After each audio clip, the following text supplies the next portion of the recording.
Welcome back to one of my favorite sports podcasts, Frizz and the Grizz, with your host Trudeau and my guy, Keith Frizzy Frizz.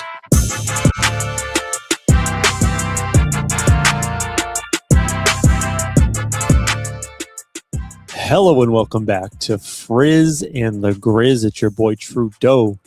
Thank you for joining us live Monday, April 13th. You can catch us live on Twitch, YouTube, or Facebook. follow that Twitch handle at dfrizzy_Frizz5. And if you're just watching part of the show and want the whole thing tomorrow on podcast, Apple, Spotify, all those good places are there for you. And the dog's there. What's good? What's good? What's good? D's already shaking his head. Good show for you today. We're talking NBA, so that's going to be a good time. We're going to recap, give a little preview of the first round in play-ins, and I have a top 5 to kick us off, so I'm very, very excited. But first, D, what it do, and how's the dog okay? Should have introduced Bear first. My goodness, I forgot that I wasn't muted until I heard him bark and it made you pause. Yeah, they could definitely hear him if that's the case. Everything's good over here. Just this, I don't know what the hell he's even growling at. It's dark as hell outside, so I don't know what he sees that's causing him problems. But everything's good over here, man. How is everything with you? Good, man. It was a good weekend. I did the gardening. Garden's all set up. I don't know if you do that. So you're laughing, but you like the gardening thing, the outdoor stuff? No, I like the outdoor stuff. I don't mind it. Very zen-like. Gardening, nah. I don't like pulling out weeds or planting plants. Nah, I'm good with that. That's if Al likes it, cool. The girls like to do it at their grandparents, but me personally, I'm good with that. I just like the mowing of the lawn, shaping the grass, pulling the weeds in certain spots. That's about it.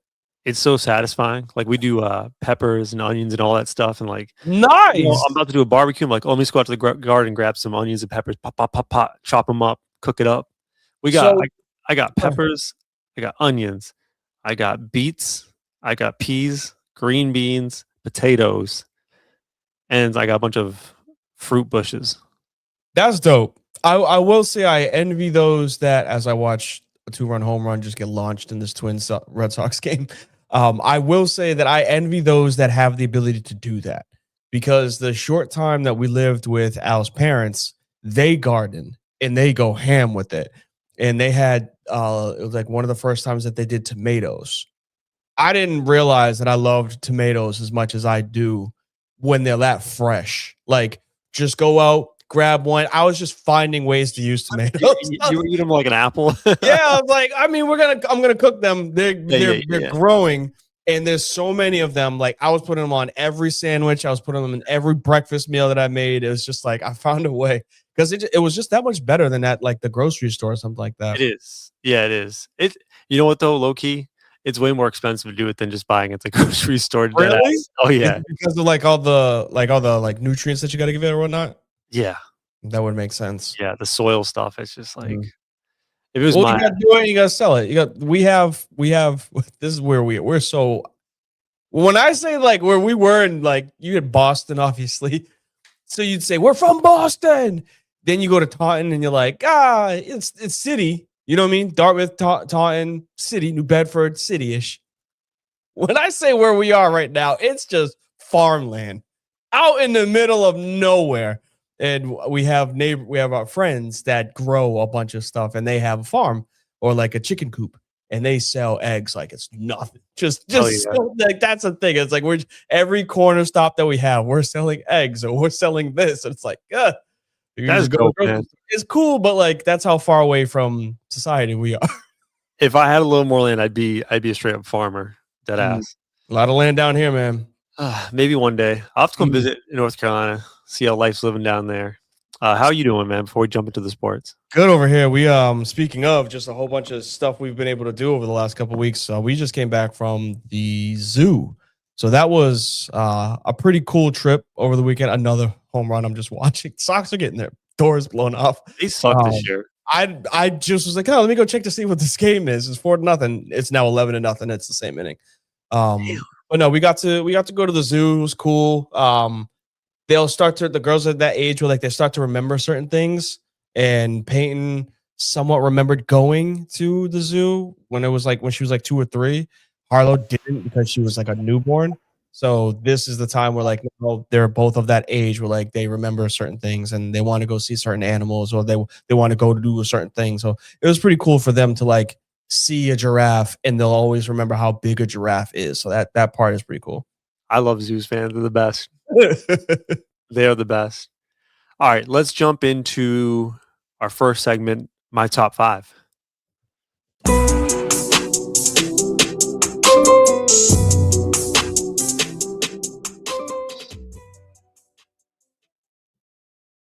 Welcome to a segment so unique, so entertaining, and definitely not a rip-off of Frizz's 5. And even if it's a rip-off of Frizz's 5, it's probably way better. It's time to rank some stuff with Trudeau. It's time for Grizz's 5. It's been a minute since we had a top 5, by the way.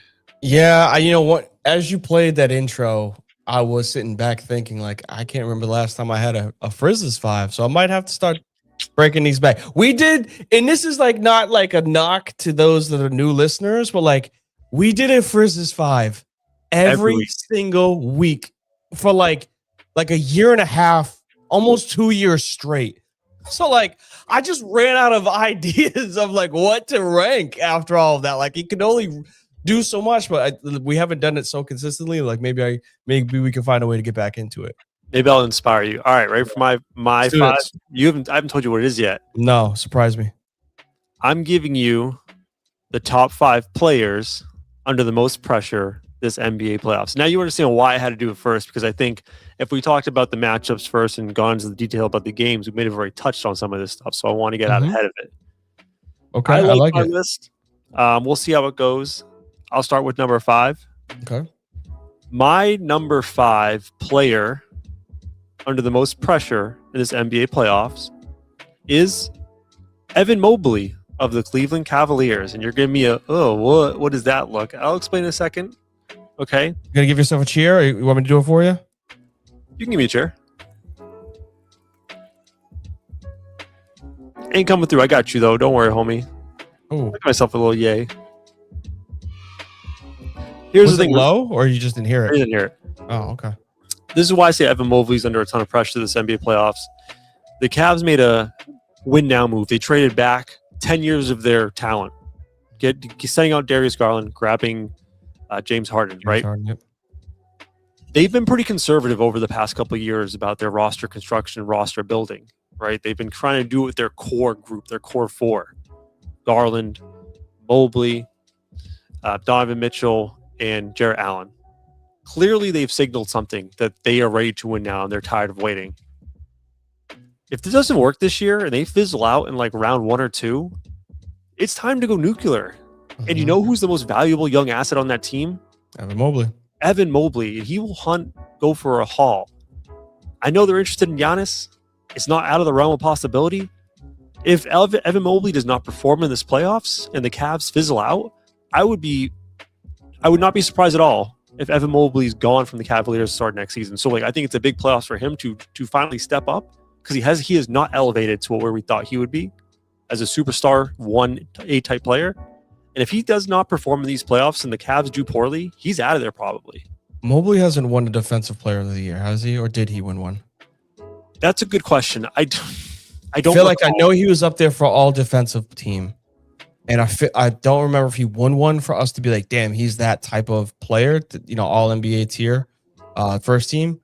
I'm not going to this would be number 5 for you, right? The number 5 player on your list? Number 5. Okay. I don't think he won it, he but won I know the award. He won the award. He did win it. Okay. Yeah. All right. So like if that's the case, then yeah. I know I made the face just because it was like it was last year. That name you don't think of, but like when you have, this is like your Dwight Howards, right? Like at some point you gotta be like, we gotta elevate you're supposed to be the best player on the team.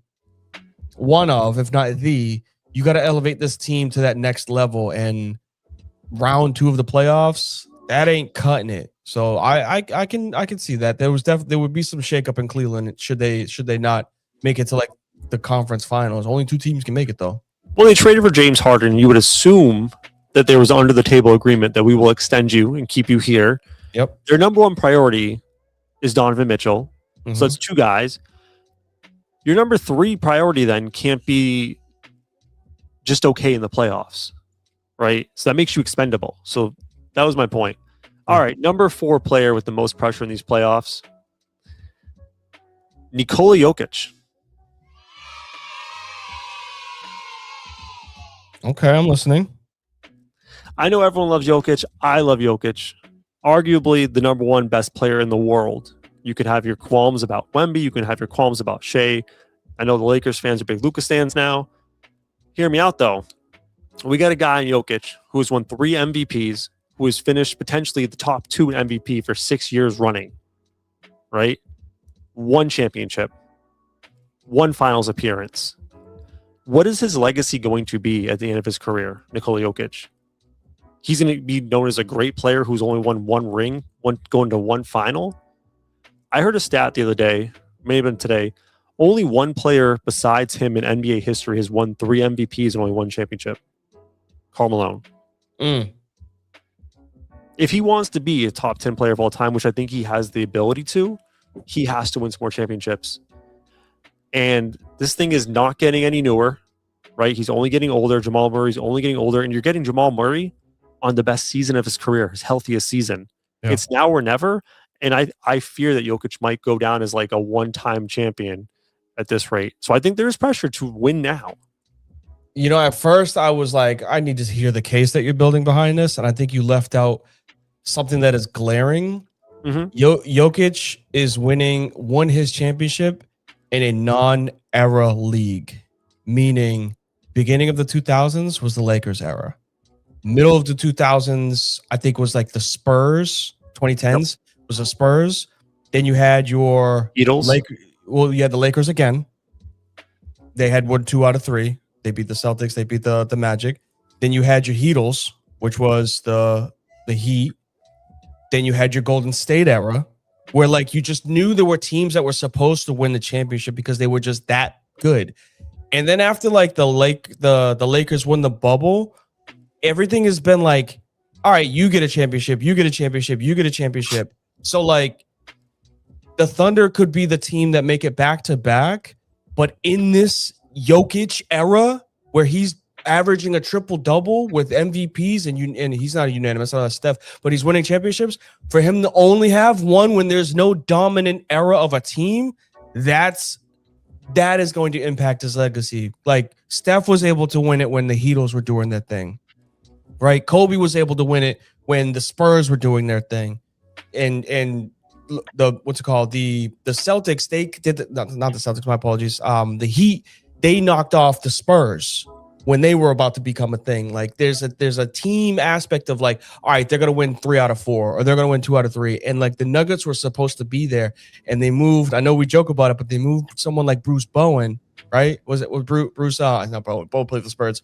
Bruce, they had their like 5th guy. I have to go look at that championship team, but they got rid of their core on that championship team that hurt their chances of getting back to the finals. I have a question. Yeah. This might sound insane. I think we agree, first a statement on the question, I think we agree that Jokic is at the very worst of one of the 3 best players in the world. Yes? Yes. Okay.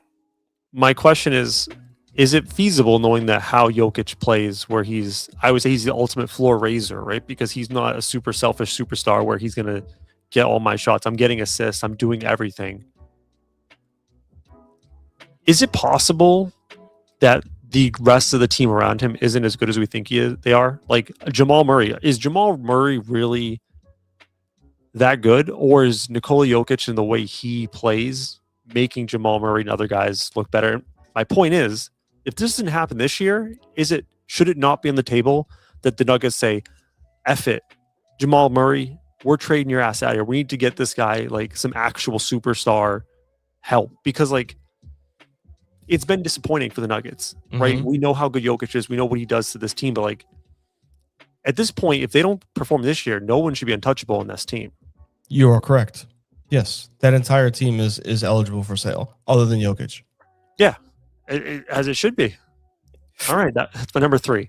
Okay. That was 4. Yeah. Number 3, third player. Now I shift my focus a little bit. 1, 2, 3. I go players. So tandem up. Number 3, Alperen Şengün and Amen Thompson. This one is a little tricky, but I'm listening. There is a reason why I pair them together. The Houston Rockets had lofty expectations. They're bringing Kevin Durant, right? They want to fix the offensive woes. I get it. You lose Fred VanVleet. That obviously is a huge detriment. Like you lose your primary point guard. But this Rockets team, perennially disappointing. You have Şengün and Amen Thompson, who are viewed as future stars of the league, or at least in building blocks of that foundational Rockets team. If they stink again in the playoffs, can they run it back with both of those guys? Again, we're talking about the Rockets who were in the conversations to get a Giannis. Like, this is another team where if it doesn't go well, one of these guys could be out of town because neither of them are perfect superstars, right? Şengün cannot stretch the floor. He's a defensive liability. Amen Thompson, while he is an athletic freak, right, the shooting is a concern. So like they both have these huge glaring weaknesses in their game. Having two players with significant weaknesses as your core does pose issues. And that's why I say, like, again, if the Rockets struggle and these guys in particular struggle, one of these guys could be gone next year. Like, it's not a guarantee both of them come back. I would have rather, I mean, I guess you can combo. This is just a weird. It's either or, because I would have put you're them going lower. to keep one or the other, right? You're going to keep Şengün. Yeah, it's really hard to find. No, I've heard that teams prefer, like the Rockets prefer to keep Amen if possible. He's not an offensive gear at all. Like that. I mean, we're splitting hairs if we go against those two. But what I would say is, because of their championship like aspirations, there might be everything is up for sale this offseason, because you can't run it back with the same team if they still don't have a playmaker point guard to distribute the ball when it's needed to be. Reed Sheppard is a scorer, but he's not your starting point guard on a championship team, unfortunately. Yeah. Bucket getter. I'll say that. He's not a scorer. He can find a way to get his threes. The thought was Amen would step up and become that point guard, but he's not really a point guard. No, it hasn't really come to fruition. I think with Amen, like Şengün is a more refined player at this moment, but Amen has a potentially higher ceiling, and it's scary for teams to part ways with that, because you send Amen to Milwaukee, just say, right, in the offseason, and Amen could become a top 10 player if things break right, and that's scary to do. Mm-hmm. So that's why I think like the lesser asset in their mind is Şengün, because again, more of a polished player. We know what his weaknesses are already, and we have a feeling where his ceiling is. True. Tough one. I would have probably put Jokic a little higher over these two, but I'm following your list. Yeah, I don't think people are going to kill Jokic. I don't think there's like, in the short term, I don't think the Jokic thing has as many consequences. It's more for when he retires. It's more for when he retires. Yeah. Yes. The other guy's like, hey, if we don't perform this year, now. Yep. Yeah. Number two, again, another one of a combo. I'm going to go with most pressure. Karl Anthony Towns and Jalen Brunson. Mm-hmm. For two different reasons. Number one, Karl Anthony Towns is obviously going to be the punching bag of New York. He's been the punching bag all year. And I think there's a lot of animosity in the city of New York and Knicks fans alike against Karl Anthony Towns, and he could be someone on the move.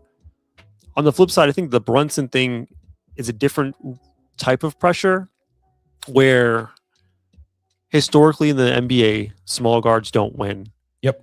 And I know Knicks fans love him. He's an idol in New York, right? If he retires, he'll get a statue or whatever they do in New York City. But for Brunson, he's just been skating by on being a fun, flashy, look at me, I'm the New York guy, and like we're better than we used to be. I think there's pressure on Brunson to actually produce and take this step. They didn't even make it to the I don't know, they got to the Eastern Conference. Yeah. I think there's just pressure in this New York team in general. I think Brunson has some pressure, and as well Towns, for two very different reasons. I wanted to maybe break them out, but I wanted to make sure everyone was on this list, so I lumped them together. I'm curious to see who your number one is, because I would have put Cat and Brunson number one. Oh, you'll see. I think the New York Knicks have the most pressure, and I won't even say got screwed, but they should have found a way to not be the 3 seed. They've made their path so difficult, against the Hawks team, who is a defensive problem for smaller players like Jalen Brunson. They have long guards. The Hawks built their team to play against the Celtics, like against 6'8" people across the board. So when you also have 6'8" people across the board, your 6'1" point guard is going to have some problems. But the Knicks are in a spot where even if they win against the Hawks, they got the Celtics round 2. Good night. I don't see there being another upset like there was last year. I just don't. And I think because you are dead man walking like one and done in the playoffs, yeah, that whole team from them bringing in Mikal Bridges. You mentioned that Mikal Bridges has a ton of pressure too. Well, I'm not even gonna put the pressure on him. He just happened to get traded. He didn't ask for it. He just happened to get traded. So like they got him. So you put the pressure on the franchise, but like your superstar all NBA player is supposed to be Jalen Brunson. And the guy that's supposed to be not even Robin to the Batman, but he's supposed to be like Batman B is Cat, who we saw fizzle out with not being able to do it in Minnesota. And now we might see him fizzle out and not be able to do it in New York. So yeah, I'm very curious to see who you got as number 1, because these two, I would have put at number 1 easily. Yeah, with the Knicks, like this was supposed to be their year. And it's like pick a name out of the hat who's going to win the Eastern Conference at this point. All right, my number 1. I don't know if you're going to roast me for this, but I'll give you the drum roll. Went with the combo pick again. My number 1 players and coach under the most pressure these NBA playoffs, and I included the play-in, Paolo Banchero, Franz Wagner, and Jamal Mosley. I know you're shaking your head, D. Hear me out. Go ahead. You lose a game against the Celtics that you needed to win to get playoff seeding or play-in seeding. You've had an embarrassing season as a total if you're the Orlando Magics. You have 2 games now, potentially. 2 games, D, to save your future on your team. I guarantee you, if they don't make the playoffs or if they limp in as an 8 seed and get their ass beat, only 1 of 3 are coming back next year. Paulo, Franz, and Coach Mosley. This team is an absolute train wreck from start to finish. And they have now 2 games to save their future with this team. I think if they don't make the playoffs, Paulo's gone. I think Mosley's absolutely out the door. Franz will stay. Maybe Franz and Mosley's gone, but only 1 of the 3 are going to survive this. And if it doesn't break right in the next week, it's going to be just hell over there. It's going to tear the whole thing down. We traded all these picks for Bane, where we lost lost more games than last year. Train wreck. You disagree with my pick? I disagree with your order, but I understand the reasoning because this is your team. So like, I probably would have found a way to put the Lakers in this if it were my list also. So I'm not mad at you for doing that. I would have changed the order a little bit. But your reasoning behind what could potentially happen to this franchise, yes. I said it to you pre-show. What the hell happened to the Magic? They dropped to the 8th seed by losing to the 7th stringers from the Boston Celtics last night. No. They sat their top 8 guys. So the 9th stringers. Sorry, my bad. It was off by 2. Like, I know that there was literally nobody. They had the main Celtics out there. Do you know what happened, by the way? No, I don't care. I don't watch the Celtics versus Magic game. It gets more embarrassing. Tatum, Brown, and Hauser, and Derek White, and everybody that they have were like, we're not playing tonight. And the Magic still lost. Like, I don't understand that. It was, the Magic were 14.5-point favorites. They played Desmond Bane 7 minutes and sat him the rest of the first half. They sat him. He did not start the second half. The plan was to have Desmond Bane play a few minutes so we can get to 82 games played and just sit down because you're playing the main Red Claws. They had to bring Desmond Bane back into the game at the end of the game because they were like, holy shit, we're going to lose to the G League team from Boston right now. And they did. They did. Luka Garza and Baylor Shireman put up 37 points. Ron Harper Jr. put up 27 points.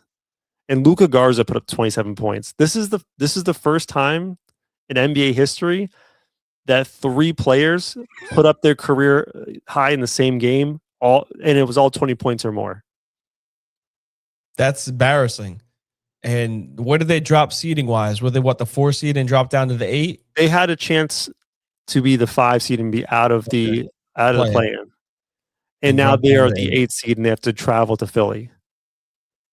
And if you lose to Philly, good luck, because then you got to play the Buzz City Killers, who are red hot. Yep. Most likely. So they can find themselves easily out of the playoffs, which at this point I'm kind of hoping for. And then it's going to be wild to see what happens after that. Like I said, I would have reordered the list, but the people and teams that you have up there, I'd get it. I also don't want to leave, was this GZ out here for his. I'm not going to agree that there's any pressure on Anthony Edwards. No. There's no pressure on Tatum coming back from an injury. KD is way too old and LeBron is too old. There's nothing that would have, if KD or LeBron don't win, it doesn't affect their legacy at all. They're 50 years old. Tatum's coming back from an Achilles tear. Like he's got no pressure for him on that whatsoever. Jalen Brunson, I will agree with, and Anthony Edwards, we know that he's got absolutely no help in Minnesota. The LeBron thing is like the least pressure he's had his whole career. 1,000%. He could get knocked out in the first round and be like, all right, well, you don't got Luka. He's got scapegoats. You don't got Luka and you don't got Austin Reeves. And he's 40. Yeah, I'm not. And I'm a LeBron killer. I will rag on the man. I love the Lakers. I've always said that he just happens to be on my favorite team. I don't care for him. But this year, I'd be like, no, I mean, he went out there and he balled as much as he could. He's 50 years old, 40-something years old, obviously. But he's 50 years old, and he lost to potential MVP and your second running mate in Austin Reeves. Like, there's no pressure besides go out there, get Bronny some playoff experience, and just if you win against the Rockets, cool. If you don't, whatever. You got beat by the Rockets. Who cares? I'm not stressing about any pressure for LeBron this year, but I will agree with Brunson. That's who I would have put number 1 on your list, because they have my higher. Not to say that the Magic didn't. We both we're like, whoa, man, like they're high right now. But the Knicks went into this season with championship aspirations. There was no Halliburton. There was no Tatum. Embiid was on the shelf. We didn't know what you were going to get out of Tyrese Maxey. Obviously, he had a great season for them for the first year that he's doing what he's doing. The Cavs didn't have James Harden in the 70s. I mean, the Pistons were like fringe, right? Like maybe they were a year too early. So like it was the Knicks' season to win the East. I'm not even going to say championship. It was just their season to win the East. And it don't look good with them right now being the 3 seed. So that's why I would have put Brunson and Cat number 1. That's a fair point. I think it was just a bit of a homer pick. Yeah, which is fine. It's your list, bro. Like you do it to me. It's your list. Why not? By the way, you mentioned the Lakers and Luka. Do we not give Luka just as like a public enough shit? He might be the most disappointing superstar of all time. Like dead ass. 0 championships, 1 finals appearance, no MVPs. He's a right-handed James Harden. Always. That's white it. James Harden. That's how. No, I didn't even say that. I said right-handed, but you can call him white James Harden. I was literally going to invoke James Harden's name, and you just said it. So I'm glad I'm not crazy to say that. We're on the same page. I mean, I love the talent that's in LA because it's going to make me stay up late at night and watch their games. But he's a right-handed James Harden. It's exactly what held James Harden back from winning a championship. And now if he does ever win one, it's not going to be because he's the best player on the team. Luka still has a ton of time left. And the benefit of him being in LA is he's in LA, meaning that team is always going to find a piece to bring in a potential championship. He wasn't going to get that in Dallas, right?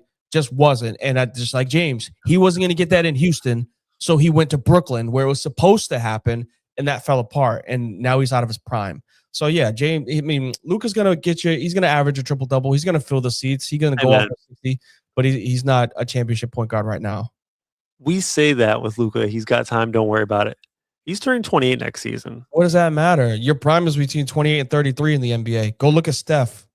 Because Steph, they're not the same I'm just saying, like, your prime in the NBA When you are at your peak is between 28 and 33. When you're finding yourself and you're dominating the league is usually between 23 and 27, 26 area. Like when LeBron was like cut LeBron, but he wasn't his prime until he was a second time in Cleveland. That was prime LeBron, where you didn't know what the hell to do to stop him. He just happened to be cut LeBron in Miami. LeBron and Steph have two very different approaches to the game than Luka Doncic. I mean, I've seen pictures of Luka before his injury. Luka came in the season, everyone's like, "Oh my God, revenge bod, look out!" By the time he got injured, he was already looking. Luka looked really good this season for what he looked like in Dallas. He was actually playing defense. He was actually taking charges. He was sliding them puppies. I know you don't really care about the defense that he plays, but Luka looked good this year. He just hamstring injuries suck. You're talking to somebody that had one. Tore that motherfucker like it was off the bone. Terrible. I'm just worried that in like 2 years we're gonna keep seeing injury, Luka not coming in shape, and like we're gonna be like, oh shit, he's 30 and he's tailing off, and it's like, damn, it never happened. Yeah. Well, let's hope it doesn't, right? I mean, earlier we were talking about Jokic just won championship. All you got to do is win one. Fair enough. At least he got the MVPs to back it up, though. Very true. Yeah.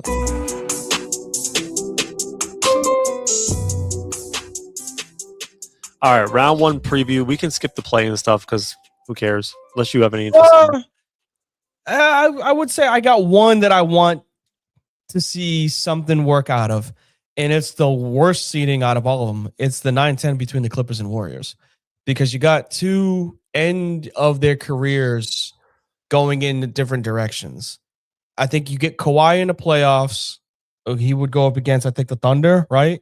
If they either one, they're going to get the Thunder. They're going to get smacked. What I'm saying is, you're at the tail end of these guys' careers. I want to see something. I want to see some type of magic. So, like, I don't know who's going to win. It sucks that it's the Clippers versus the Warriors. If the Clippers win and Kawhi's in there, who knows how much hell. He plays 65 games this year. Giving the man his props, right? Like, we clown on him for not being available, and he played a lot of games this year. So if he goes out there and causes a problem for OKC, I think that would be great. Same thing with Steph. Like, he's back from his injury. He looked like Steph.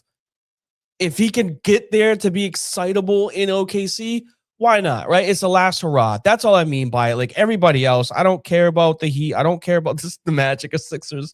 Like, I think the Hornets are going to beat both of whoever they come out of that side, and I don't care about the Blazers Suns. So, like, I would just say that Warriors versus Clippers, like, we're going to see the end of basically like somebody's career with whoever loses.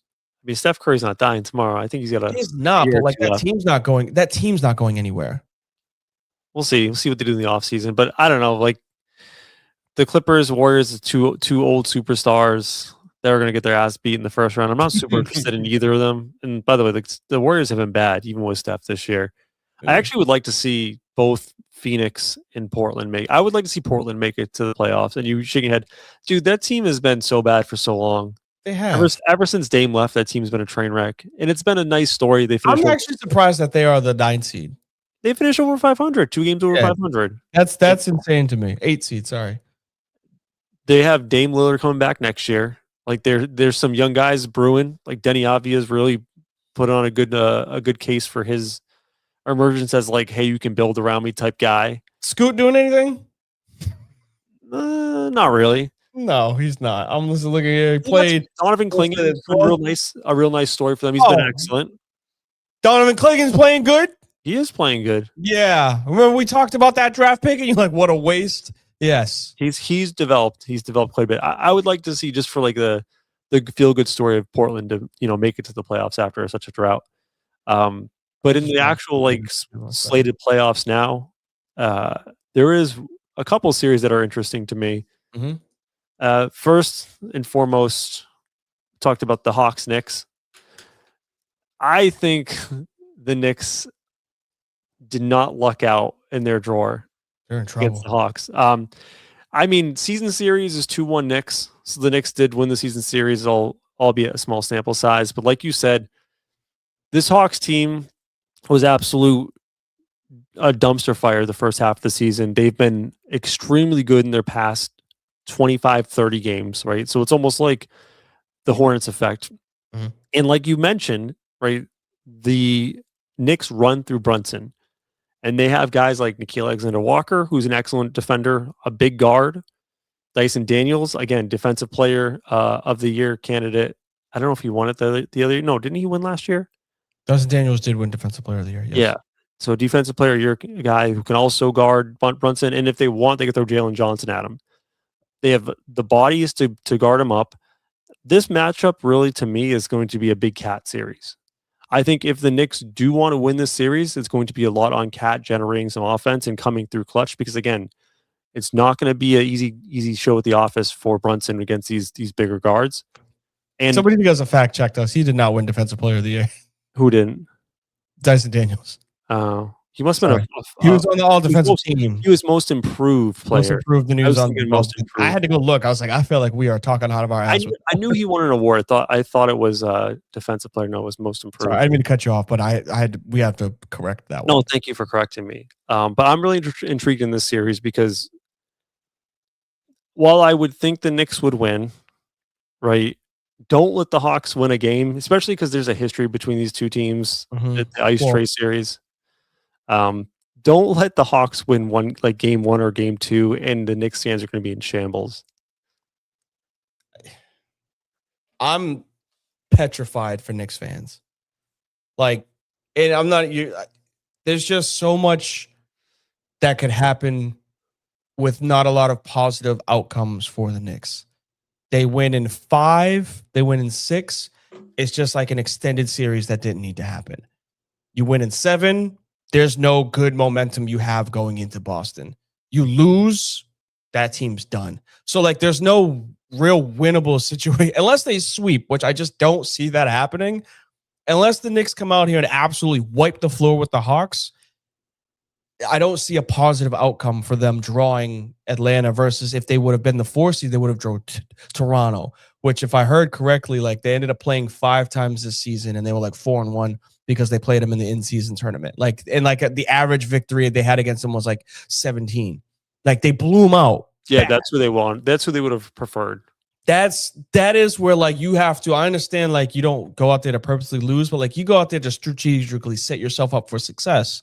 And that 1 game difference is you would have gotten the Pistons if you advanced. Essentially, you would have ended up, finding a way to match up against the Pistons, but you would have been able to play a team that you've dominated all season.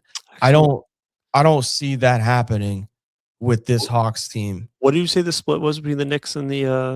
Well, they usually play Raptors? 4 games, so I think they played them 5, and I'm pretty sure it was 4-1. It was 2-2 regular season, so it was probably 3. Raptors. Yeah. Okay. Why did I hear that they dominated them this season by your boy Windhorst?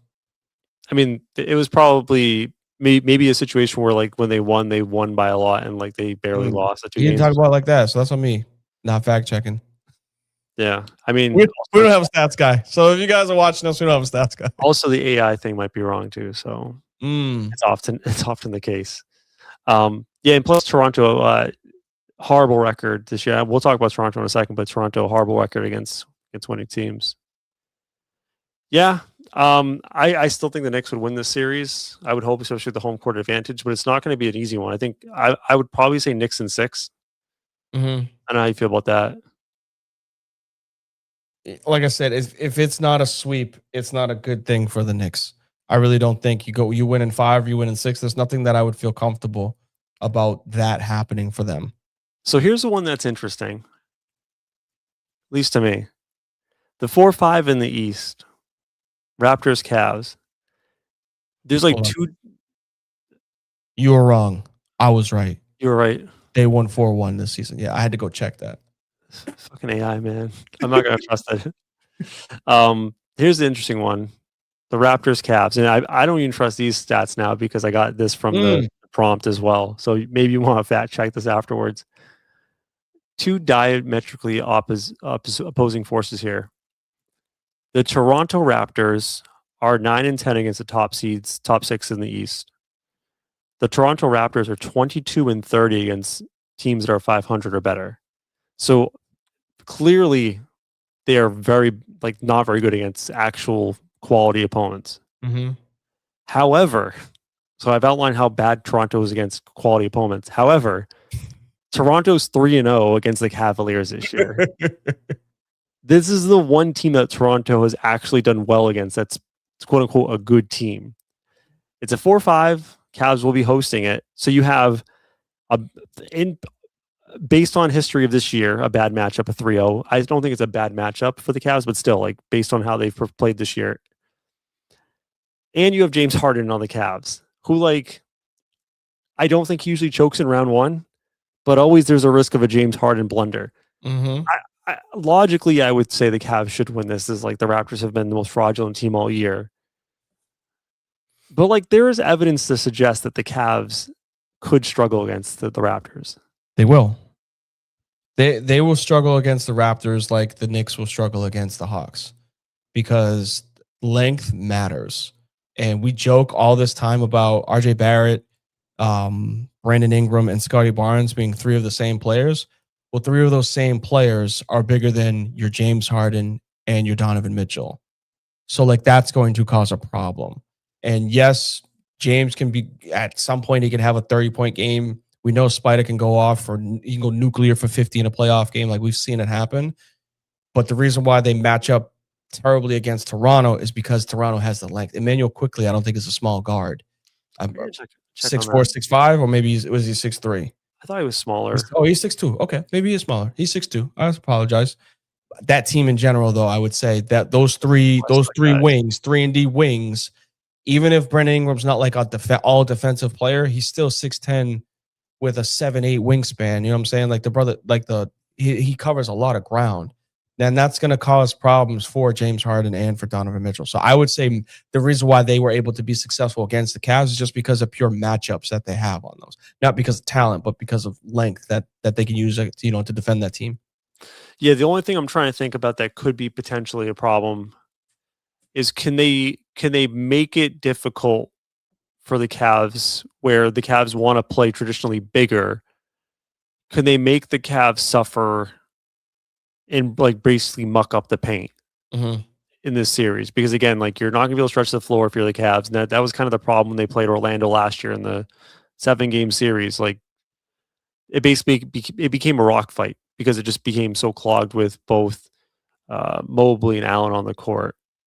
Could the Raptors potentially do that? I don't think so because I don't think they have the bodies. Right, you have Jakob Poeltl, who is fine, but like other than that, there's like no other big bodies. I guess you can count Scotty Barnes into that mix. Yeah, he's down there, but yeah, they don't have like two traditional like big body guys, like a lot of big body guys. They have length but not size, I would say. Yeah, I don't know. Scotty Barnes just has the most rebounds on the team, so like they don't have a true built guy in the center. Yeah, how would you pick that series? That's not an easy one. Gut is going to tell me Cavs because it's usually the second round that you see James Harden be James Harden. But it wouldn't surprise me because I didn't have that information about the Raptors owning the series in the playoffs. I mean, in the regular season, it would not surprise me if you see Toronto do something. To be fair, all 3 games happened before November 24th. So it was before the trade. It was all 3 games happened within like the first month of the season. Okay. So they haven't played in a long time. True, without James. So yeah, I tip of the cap. And that was when Toronto was like, "Whoa, Toronto Raptors are second." Beginning of the season. Yeah. I'd give like I said, I'd give the nod to Cleveland. It just wouldn't surprise me if Toronto made some noise because when that stadium is rocking in the playoffs, it's a really good atmosphere. That's what helped them win a championship. Like with Kawhi being their leader, it was more like the crowd and like the energy of the entire fucking country essentially trying to win a championship.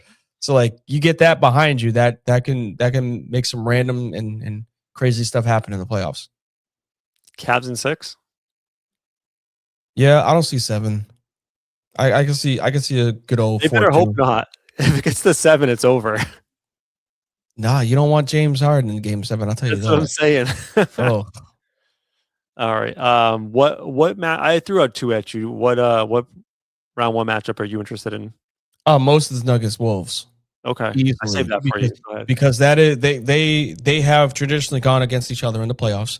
And yes, Ant doesn't have the firepower I think that you want him to have as like he needs a secondary guy, and Julius just isn't it. I don't think Naz Reid had as strong of a season as he had previous years with his 6 man of the year stuff. Gobert is Gobert.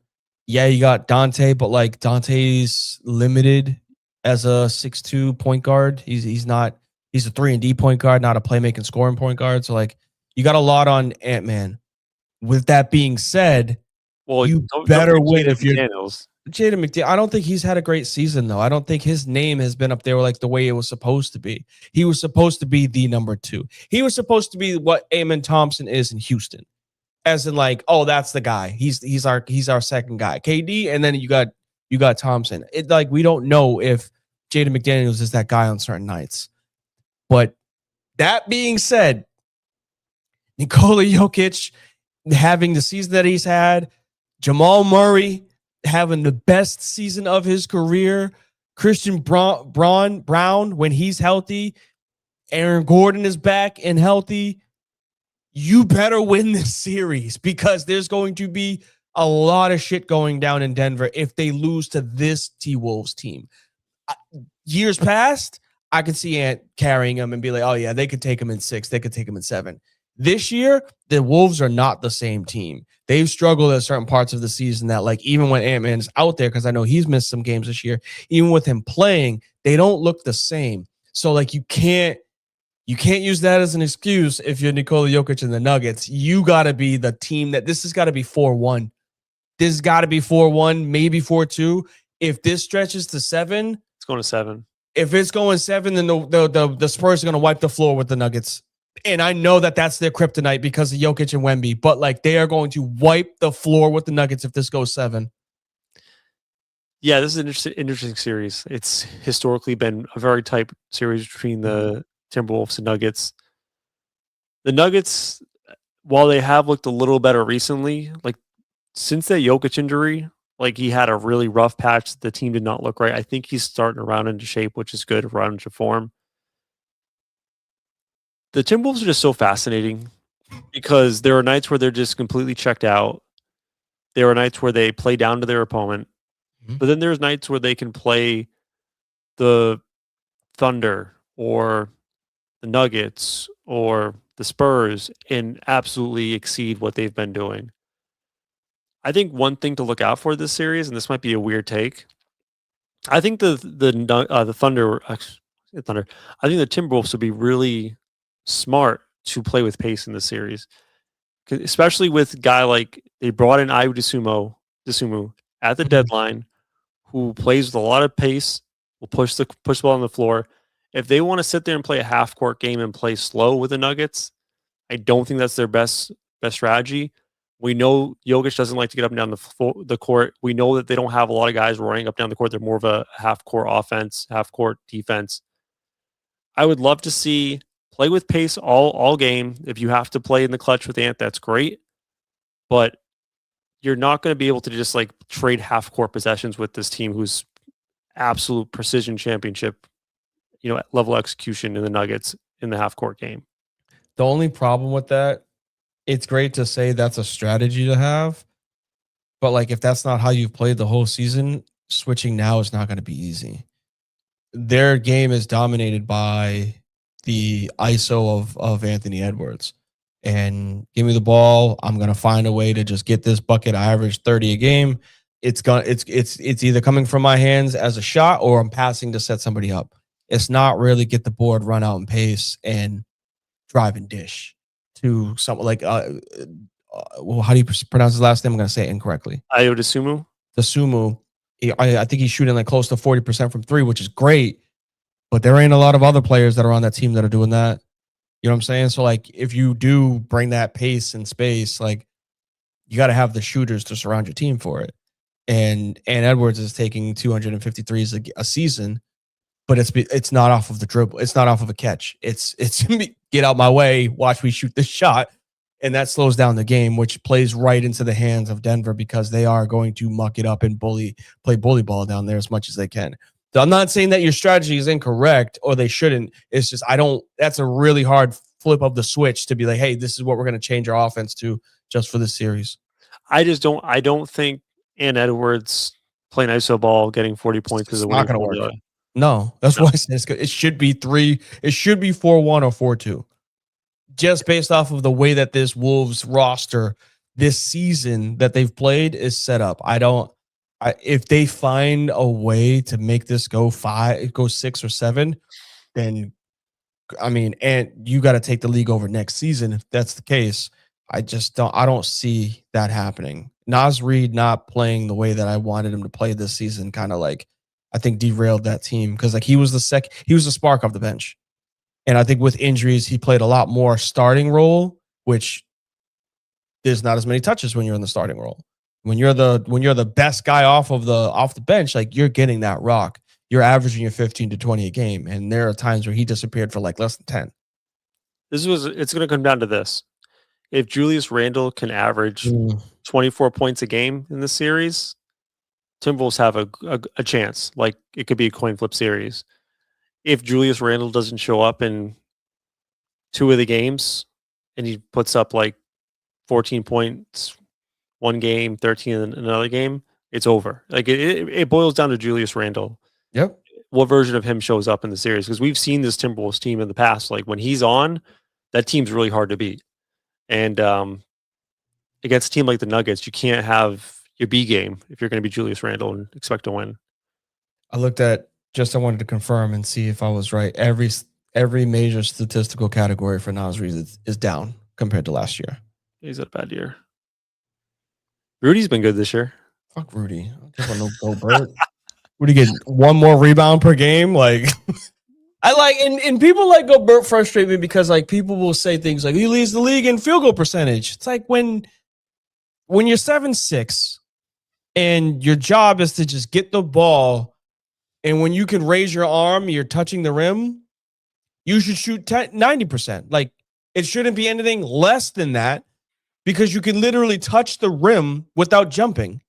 So like be an athlete and lead the league in 15 to 20 points per game. But he's not. He's don't know what I'm doing.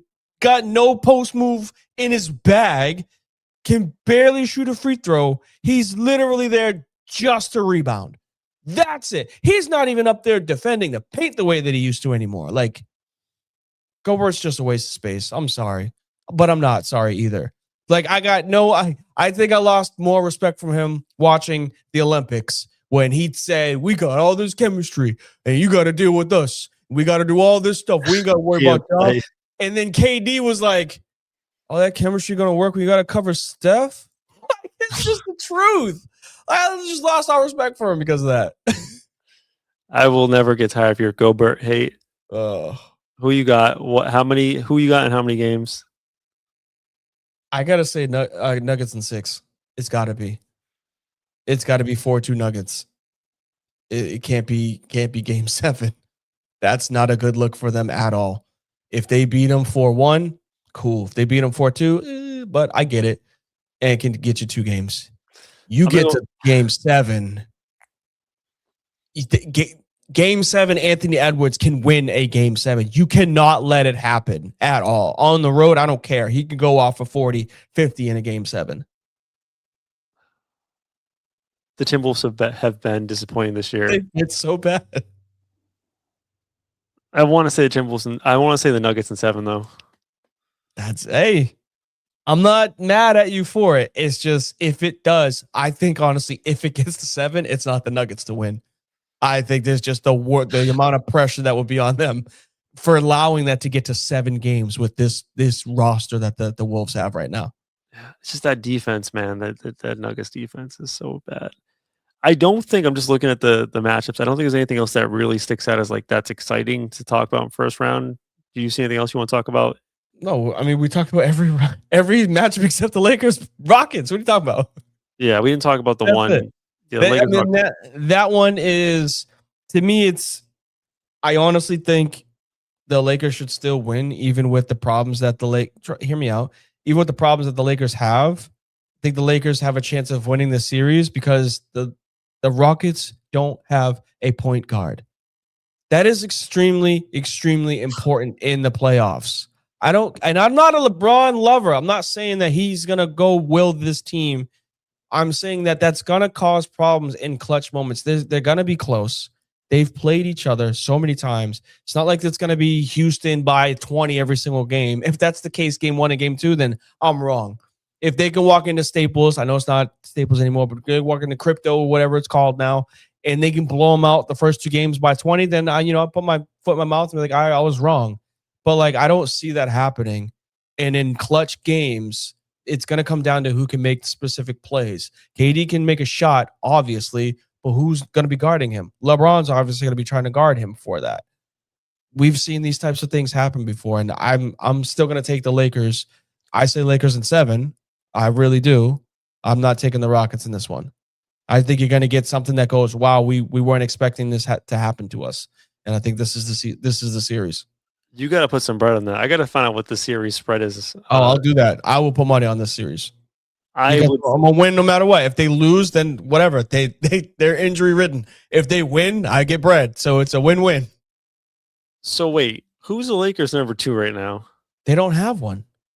Who's their second best player? Rui Hachimura right now is their second best player. Brother, you can't be saying I'm going to take the Lakers. Rui Hachimura is your second best player. I'm taking the Lakers. I'm taking Rui. I'm taking LeBron, and whoever the hell they can roll out there. I know that it's not going to be an easy series by any means, but I can't take the Rockets right now. I just don't think that team is as strong as everybody thinks. They've been good recently. They've been better. No. I went down this road with somebody before, and let me rip off let me get the exacts, because somebody said that, and I was like, miss me with that, because I think that's incorrect. They won 9-1 of their past 10 games. Okay, here we go. Memphis, they beat. They lost to Minnesota. They beat Philly, who's struggling. They beat the Suns, who's struggling. They beat the Warriors, who's struggling. They beat the Jazz, who are struggling. They beat the Bucks. I'll give you a good win against the Knicks. I'll give you that one. But then before that is the Pels, the Grizzlies, and they lost again to the T-Wolves. So it's not like they're just blowing the doors off of great teams. They're beating bad teams. And when they played 2 good teams that are in the playoffs, they went 1-3. So let's keep it a buck, right? If that's what the kids are saying, if we're not just going to go off of just the last 10, when they've played good teams, they've lost to good teams. That to me matters. But again, it's a win-win for me. Lakers lose, they were supposed to lose. The Lakers win, I'll make some money off of it.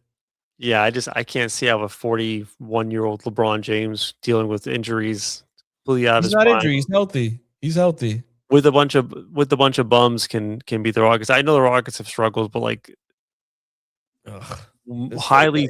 way better talent in the top 3, and that's a really deep, solid roster, good coach. I'm actually gonna take the Rockets in 5. Yeah, I mean, I can't argue with it. I'm trying to figure out what the Vegas spread is. It's I was looking up right now. It looks like the closest thing to even is Rockets -2.5. So I think that's Rockets in 5, right? Rockets to win 7 -2. Yeah. So the betting is Rockets in 5. Okay. We'll see, man. Strange things can happen. Yeah. Quick rat-a-tat-tat. I don't think it should be that intriguing or that much of a controversial thing. Just the rest of the series. Celtics versus let's do Pistons versus whoever comes out of that. Let's just say hypothetically the Hornets. Yep. What do you got for that one? Pistons should win. Should be an easy 4-2. They got the full lineup back. Should be easy 4-2. Hornets will probably take one. Yeah. Hornets will probably take one at home, and then maybe a one random one on the road. But I don't see that going more than 6. Yeah, I'd say it's 6. I would say the Pistons have a size advantage and a bully ball mentality over the Hornets, which is going to be difficult. It's going to be exciting in Charlotte, though, I'll tell you that. Boston over, let's just say it's Boston and Philly. Celtics in 4. Sweep. All right. Whoever the Celtics get, they're winning in 4. There's not going to be a lull in that series. It's Orlando or Boston. I'm going to say 5, just because the Celtics do have a tendency of they'll have a bad shooting night and whatever. We cover the rest of those. OKC versus whoever. We'll just say Portland. Sweep. or they sneak one. I think you catch the Thunder on 1. So yeah, I'd say in 5. Gentleman sweep. Spurs versus, we'll say, the Suns. That's a sneaky one. That's a good one. I could see that because of annoyance wise. I could see that going 6. I was going to say it could go 6. San Antonio. Yeah. Plus, you think San Antonio's been awesome all year. They have Wemby, but like they're a little green in the playoffs. Also, offense. And like we still got to remember that like they have a great defensive team. We just saw De'Aaron Fox with the game on the line break 3 straight threes. Like they're not a stretch shooting team. So like the floor gets shrunk in the playoffs. You got to be able to hit open shots. I'm hoping Castle, Vassell, Fox, Harper, those guards can find ways to make open shots because like you're going to get them with Wemby on the court. That's going to be the dividing factor for them. The Suns, they still got Grace. I don't know if they got Grayson Allen. They got Devin Booker. I know that. They do got Grayson Allen. Okay, so they got Devin Booker and Grayson Allen. They're the 2 really good shooters. Those shooters can keep you in games. And so I'd say that that's a sneaky series that could go 6 easily. Yeah, I'm with you on that one. So we only got 1 clean sweep. Yeah, whoever the hell plays the Celtics series 1, the Garden's going to go fucking nuts. Like this was supposed to be the year that they took off. And they happen to be the 2 seed. Like, I just feel bad for everybody that's on the side with the Celtics. Like, and I hate them. But, like, you guys were supposed to, the league, you guys were supposed to bury them. You literally were supposed to just take them out. And this was supposed to be the year that they were like, pack it in. Our superstar's hurt. Jaylen Brown's not going to take that step. We got rid of Drew Holiday. We got rid of Kristaps. We're kind of selling the team. We'll wait till next season. And then 6 months later, we're like, ooh, we got a chance to be the number 1 seed. Like, what is that? I know they didn't get it, but like they are the team, they are the hottest team in the East. They might as well be the one. It wouldn't matter if they were the 1 or the 2 seed. It does not change the way that I look about this team, which is probably the strongest team in the East. It's wild to make it to the finals after all that. Insane. Be wild. Insane. All right, let's hit up closing takes and get out of here. Let me find the closing takes sound. The show is coming to an end. But first, it's time to get to anything we've missed. It's closing time. 1 segment, 2 takes. Now go.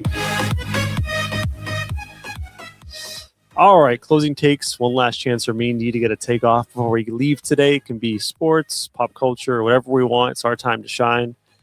D, I'm hoping you've seen this video. Have you seen the viral video from the Pacers game where the boy and girl, it's like probably two individuals, early 20s, are chatting it up. They look like they're a couple.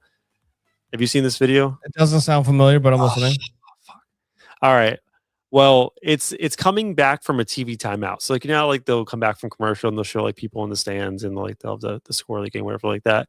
Yeah. So homeboy is just like going off on some shit, like just chatting her up about some it seems like something obnoxious, and homegirl's just like basically staring off to the abyss, just like listening to him eating popcorn. Like, what? She's just thinking like, what the fuck are you even going on about?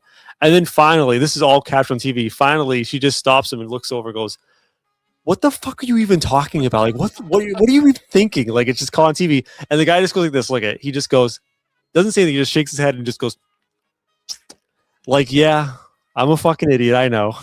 Anyways, that video went viral for like a good 2 days.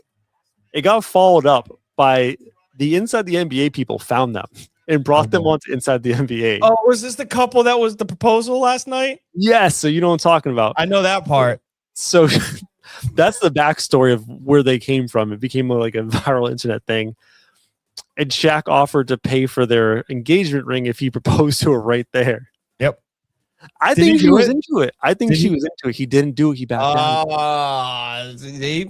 I'd have done that. Hey, you ain't got to say yes later, but like, I'll buy you the ring and we get rid of that motherfucker. Nah. So Shaq was about to buy the engagement ring. He didn't follow through with it. I have a question though. Like, would that be the most awesome or worst engagement proposal ever? Because on one thing, like, it's not super special, not like at this romantic place. But on the other hand, you're on TV with Shaquille O'Neal proposing with Shaquille O'Neal as your witness. Like, how do you feel about that in general? I mean, that's tough, but like, I would have done it. I would have just done it. It's just like, hey, you're on national television. This is literally the most famous that you're ever going to be. So you might as well do it right now. And Shaq would hook you up. Shaq ain't cheap like that. Facts. He walks into like Walmart and just buys like everybody that's in the store their groceries. He's cool. He's a cool dude. Good for him. I hope it doesn't come out like later on that Shaq was a piece of shit, but like it seems like he's a decent human. I don't know if you ever heard the backstory. This is getting off track of some of the fucked up shit Shaq did to his teammates. Have you ever heard the story about Lou Amundsen? No. You know who that is? You remember that guy? The name sounds familiar. White guy with the ponytail, played for the Phoenix Suns. Yes. Blonde dude. Yep. Yes. So apparently at practice when Shaq was with the Suns, they would line up like their mouth guards when they're not playing, like on the scores table at practice. And Shaq's like, watch this. And Shaq went and took Lou Amundsen's mouth guard, walked away, and wiped it on his ass. All up in there. And Lou Amundsen goes into the check into the practice afterwards, like when they're scrimmaging, pops the mouth guard and starts running. He's just like, and it just ends up by like gagging and throwing the mouth guard because it was up Shaq's ass. That's just everyone just got a good laugh out of it. That's fucked up. I mean, I feel like you go to jail for something like that. That's fucked up. So Shaq is like a nice guy to the people. Like he likes his pranks. Terrible to his teammates. Yeah. Well, hey, I'm glad you actually just said he likes his pranks. So in relation to, we didn't really get to go over much April Fool's jokes love week because April 1st, obviously. I understand that. I understand that. But I'm a good fan of. I love the pranks. I love good, harmless pranks. Speaking of, because you just talked about it with Shaq, is this came across my feed from 2004. Are you aware of what happened between Yale and Harvard? No. That's fine. 2004? No worries. 2004. So this was a while ago. Christ. Yeah. 22 years ago. It just popped up. So there's one by the name of Michael Kai and David Aluasino. Really hard names to say. So these two dudes were Yale students. And they found a way in a non-technological world. This is 2004, by the way, to scam or create fake tickets that allowed them to Harvard versus Yale, right? You know, that's the game. That's their football game, right? To act as if they were Harvard students. And they passed out signs that on, one side, they made it seem like it was going to say, go Yale. Nah. They had hey, you guys take this sign. You take this section. You take this section. And it said, we suck. And they waited until the third quarter ended. And we're like, all right, guys, let's do this. 1, 2, 3. And all of the Harvard fans hold up the signs and it just says, we suck. And the Yale fans on the other side just keep yelling it up like it's Olympic style from Kurt Angle. We suck. We suck. And it's just like, that is a perfectly executed prank. That's great. Because you got to remember, this is before YouTube. This is before ChatGPT on printable stuff. They found ways to fake IDs, create fake IDs, sneak onto the Harvard side and hand out these signs for people in the student section to hold up at the third quarter. And it just says, we suck in the Harvard colors. It's hilarious. That's amazing. I actually just pulled up the picture of it right now. It's good. It's legible. Usually you can't read about that stuff. You look and go, oh no, that says we suck. Yeah, that really does. Well, you told the story. I'm like, because we're the world we live in now. People just make shit up. It's there's AI generated fake stuff and reels. No, this is completely real. I just 1,000% real from 2004. Yes. That's a great prank. That's a harmless prank too. That's what I'm saying. The Shaq thing, you go to jail for something like that, bro. I'm gonna fight you. I'm gonna pull. First of all, no one's gonna fight Shaq. Green. You're right. But if I had the chance to Draymond Green and Jordan Poole it, I would have. Dog, you don't do that. That's raunchy. That's wrong. But that's harmless. That's just, you get a good chuckle out of it. 20-something years later, it shows up on my feed. I'm like, all right, cool. I've been holding on to that one. That's a good one. I'm going to bring this up on Monday. You're definitely right that I was not going to steal your closing take today. Good stuff. What a show. What a show. What a time. I can't wait for the playoffs to start. What a time to be alive. It is basketball season when it comes to the playoffs. So I can't wait. Tomorrow's going to be fun. And Wednesday's going to be fun. And so is the weekend. We got to soak it all in until basketball season's over because No, we're not talking about that right now because I don't want to talk about baseball. I don't want to talk about none of that. Oh, but hey, we appreciate y'all being in here. New chatter, GZD. Appreciate you, big dog. Please join in and chime in whenever you can. Also, for those that are watching us live on Facebook, YouTube, Twitch, wherever it is that you're streaming us, please make sure to tap in, comment, like, subscribe, all that good fun stuff. We like to collaborate or at least interact with our chatter. So I appreciate y'all being here. If you're not going to catch us live, though, you can hit us up the next day on Apple, Spotify, podcast, wherever it is you find your podcast. You can also find us. I know that QR code is in the top right there, but you can find us on TikTok. TikTok is where we have the greatest clips. I think it's hilarious that we talk about that stuff. Your boy is famous when it comes to talk about baseball, ABS system. They love that one, man. I'm all for it. But we got. It is. It's the animation. Like the animation's good. That's what it was. There's some crazy stuff going on with baseball too. By the way, umpires are finding a way to fight back. I'm not gonna go. I'll tell you offline, but. That umpires are fighting. You're not a baseball guy. They're fighting back as best as they can. But please make sure you visit the website as well. Frizz and the Grizz on the bottom. FrizzandtheGrizz.com is on the bottom. Please make sure. I know it's springtime for us. Summer's right around the corner. It's supposed to be 90 degrees. We're probably breaking out the pool next week. Can't wait. Please make sure to take care of y'all mentals. It's a tough time out there, but please stay strong. Take care of y'all physicals. Keep hitting up that gym. Make sure to take care of y'all chicken. Take care of y'all children, and we'll catch y'all on the rebound. Peace.